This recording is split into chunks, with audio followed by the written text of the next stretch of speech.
കൂട്ടുകാരെ സബ്സ്ക്രൈബ് ചെയ്യാൻ മറക്കരുതേ. ഒരിക്കൽ ഒരു ഗ്രാമത്തിൽ ഒരു കർഷകനുണ്ടായിരുന്നു. കർഷകന് 2 കുട്ടികൾ ഉണ്ടായിരുന്നു. അതിലൊരു മോളായിരുന്നു മല്ലികക്കുട്ടി. മല്ലികക്കുട്ടി രാവിലെ 5 മണിക്ക് എണീക്കുന്നത് പതിവായിരുന്നു. രാവിലെ 5 മണിക്ക് എണീച്ച് അലക്കി കുളിച്ച് വന്ന് പ്രാർത്ഥിക്കും. പ്രാർത്ഥനയ്ക്ക് ശേഷം മല്ലികക്കുട്ടിയുടെ റൂമിൽ പോയി കിഴക്കോട്ട് ഇട്ടിരിക്കുന്ന കസേരയിലിരുന്ന് തലേദിവസം പഠിപ്പിച്ച പാഠഭാഗങ്ങൾ ഒന്നുകൂടി പഠിക്കും.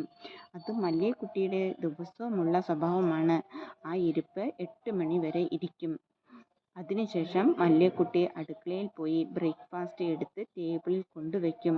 മല്ലികക്കുട്ടിയുടെ അച്ഛനും അമ്മയും അനിയനും മല്ലികക്കുട്ടിയും കൂടി ഇരുന്ന് ബ്രേക്ക്ഫാസ്റ്റ് കഴിച്ചു.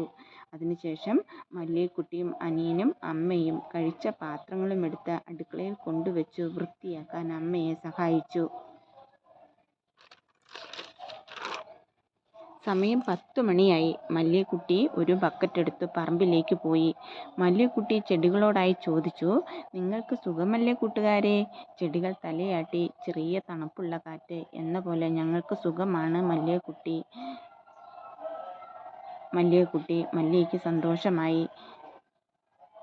മല്ലികക്കുട്ടി കണ്ടു, പറമ്പിൽ നല്ല പപ്പായ പഴുത്ത് കിടപ്പുണ്ട്. നാരങ്ങയുണ്ട്, മാങ്ങയുണ്ട്, പേരയ്ക്കയുണ്ട്, ചക്കയുണ്ട്. ഇതെല്ലാം ഓരോന്നോരോന്നായി ബക്കറ്റിൽ പറിച്ചു കൊണ്ടിരിക്കുമ്പോൾ ഒരു തത്തമ്മയുടെ കരച്ചിൽ കേട്ടു. ചുറ്റും നോക്കി. അതാ ഒരു കാക്ക പറന്നു വരുന്നു. മുമ്പിൽ അവശയായ ഒരു തത്തയും. തത്തമ്മയെ പറന്ന് മടുത്തിരുന്നു. ആദ്യം ഒരു കുങ്ങിണിക്കാടിൻ്റെ മുകളിൽ പോയി തത്തമ്മ ഇരുന്നു. അങ്ങോട്ടേക്ക് കാക്ക പറന്നു വന്നു. മല്ലികക്കുട്ടി ഒരു കല്ലെടുത്ത് എറിഞ്ഞു കാക്കയ്ക്കിട്ട്. കാക്ക കുറച്ച് പറന്ന് തൊട്ടടുത്ത മരത്തിൽ പോയിരുന്നു. തത്തമ്മ കുങ്ങിണിച്ചെടിയുടെ ഇടയിലേക്ക് വീണുപോയി. അവിടെ നിന്നും നടന്ന് തൊട്ടടുത്ത മരച്ചുവട്ടിലേക്ക് നടന്നു വന്നു. ഇതെല്ലാം കണ്ടു നിന്നു മല്ലിക. പെട്ടെന്ന് തത്തമ്മയ്ക്ക് പിന്നാലെ നടന്നു മല്ലിക.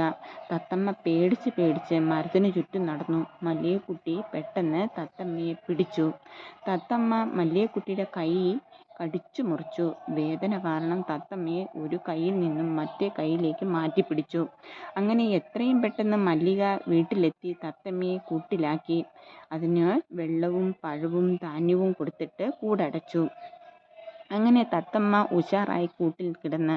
ഒരു ദിവസം തത്തമ്മ ചുണ്ടുകൊണ്ട് പതുക്കെ കൂടിൻ്റെ വാതിൽ തുറന്നു. പുറത്തേക്ക് പറക്കാൻ നോക്കും സമയം തടിമാടൻ കുറിഞ്ഞി പൂച്ച തത്തമ്മയുടെ കഴുത്തിൽ ചാടിപ്പിടിച്ചു. തത്തമ്മ ഒറ്റ കരച്ചിൽ.